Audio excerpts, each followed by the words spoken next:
بسم اللہ الرحمن الرحیم شروع اللہ کے نام سے جو بڑا مہربان نہایت رحم والا ہے. والنازعات غرقا والناشطات نشطا والسابحات سبحا. ان فرشتوں کی قسم جو ڈوب کر کھینچ لیتے ہیں اور ان کی جو آسانی سے کھول دیتے ہیں اور ان کی جو تیرتے پھرتے ہیں. فالسابقات سبقا فالمدبرات امرا یوم ترجف الراجفہ تتبعها الرادفہ. پھر لپک کر آگے بڑھتے ہیں، پھر دنیا کے کاموں کا انتظام کرتے ہیں کہ وہ دن آ کر رہے گا جس دن زمین کو بھونچا لائے گا، پھر اس کے پیچھے اور بھونچا لائے گا. قلوب یومئذ واجفہ ابصارها خاشعہ یقولون ائنا لمردودون فی الحافرہ اذا كنا عظاما نخرہ.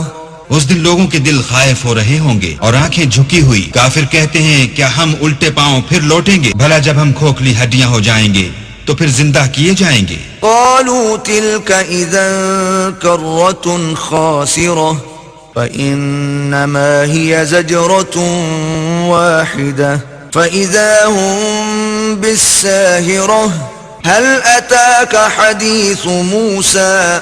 کہتے ہیں کہ یہ لوٹنا تو موجب زیاں ہے، وہ تو صرف ایک ڈانٹ ہوگی. اس وقت وہ سب میدان حشر میں آ جمع ہوں گے. بھلا تم کو موسیٰ کی حکایت پہنچی ہے؟ اذ ناداه ربه بالواد المقدس طوى اذهب الى فرعون انه طغى فقل هل لك إلى أن تزكى وأهديك إلى ربك فتخشى. جب ان کے پروردگار نے ان کو پاک میدان یعنی طویٰ میں پکارا اور حکم دیا کہ فرعون کے پاس جاؤ، وہ سرکش ہو رہا ہے، اور اس سے کہو کیا تو چاہتا ہے کہ پاک ہو جائے اور میں تجھے تیرے پروردگار کا رستہ بتاؤں تاکہ تجھ کو خوف پیدا ہو. فأراه الآية الكبرى فكذب وعصى ثم أدبر يسعى فحشر فنادى.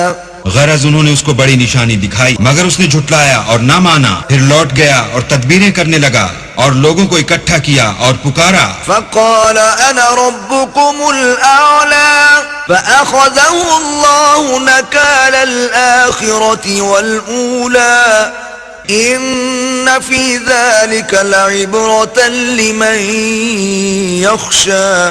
کہنے لگا کہ تمہارا سب سے بڑا مالک میں ہوں. تو اللہ نے اس کو دنیا اور آخرت دونوں کے عذاب میں پکڑ لیا. جو شخص اللہ سے ڈر رکھتا ہے اس کے لیے اس قصے میں عبرت ہے.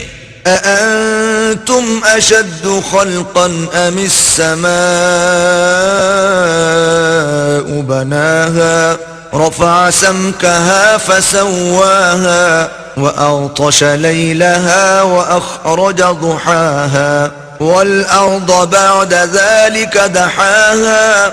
بھلا تمہارا بنانا مشکل ہے یا آسمان کا؟ اسی نے اس کو بنایا، اس کی چھت کو اونچا کیا، پھر اسے برابر کر دیا، اور اسی نے رات تاریک بنائی اور دن کو دھوپ نکالی، اور اس کے بعد زمین کو پھیلا دیا. اخرج منها ماءها ومرعاها والجبال ارساها متاعا لكم ولانعامكم فاذا جاءت الطامة الكبرى. اسی نے اس میں سے اس کا پانی نکالا اور چارہ اگایا اور اس پر پہاڑوں کا بوجھ رکھ دیا. یہ سب کچھ تمہارے اور تمہارے چار پایوں کے فائدے کے لیے کیا. تو جب بڑی آفت آئے گی يوم يتذكر الإنسان ما سعى وبرزت الجحيم لمن يرى فأما من طغى وآثر الحياة الدنيا. اس دن انسان اپنے کاموں کو یاد کرے گا اور دوزخ دیکھنے والے کے سامنے نکال کر رکھ دی جائے گی. تو جس نے سرکشی کی اور دنیا کی زندگی کو مقدم سمجھا فإن الجحيم هي المأوى وأما من خاف مقام ربه ونهى النفس عن الهوى فإن الجنة هي المأوى. يسألونك عن الساعة أيان مرساها اس کا ٹھکانہ دوزخ ہے، اور جو اپنے پروردگار کے سامنے کھڑے ہونے سے ڈرتا اور جی کو خواہشوں سے روکتا رہا اس کا ٹھکانہ بہشت ہے۔ اے پیغمبر، لوگ تم سے قیامت کے بارے میں پوچھتے ہیں کہ اس کا وقوع کب ہوگا۔